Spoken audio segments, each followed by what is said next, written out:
Good morning, everybody. Ashley from Emotive Car Sourcing. So just to follow on from last week's, what I told you last week, we were helping out a customer whose husband bought a car and the wife didn't like it or couldn't get on with it. We managed to sell it on their behalf and drove up to Blackpool yesterday and sold it to another customer who'd also inquired. So that was good, and she's a happy customer.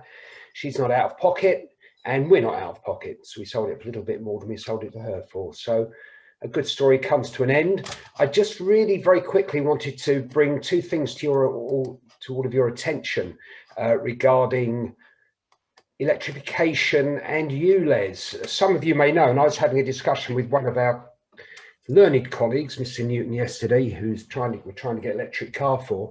Some of you may or may not be aware that on March the 18th, the government, there was always a plug-in grant against new electric vehicles against their recommended retail price. That grant was £3,000, and up until the 2020 budget, that was on all electric cars of any price. They then lowered that to no more than £35,000. £50,000, I beg your pardon, in the 2020 budget. The view was that if you could afford to spend over £50,000 on an electric car, you didn't need a grant.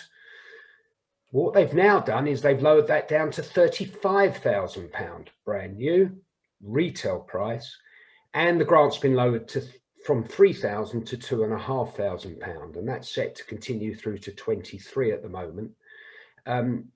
There's only about 36 cars out there at the moment that you can buy for under £35,000 in most basic forms. So that's going to cause a lot of issues. It did with us yesterday on a lease, where the lease suddenly went up £70 a month because of this grant. So that's something to bear in mind.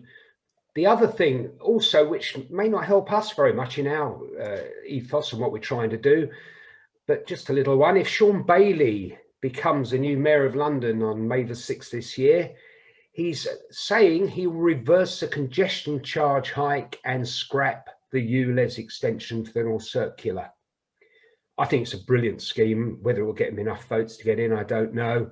But if it does, it means we may not get quite so many customers asking us to change their old diesels for newer petrols. But hey ho, if it costs everyone a bit less money, then we'll just support them and they can get a new car that they actually want rather than they need. So, Ashley Feldman, helping you on your car buying journey and looking to help all of you in the future. Thank you.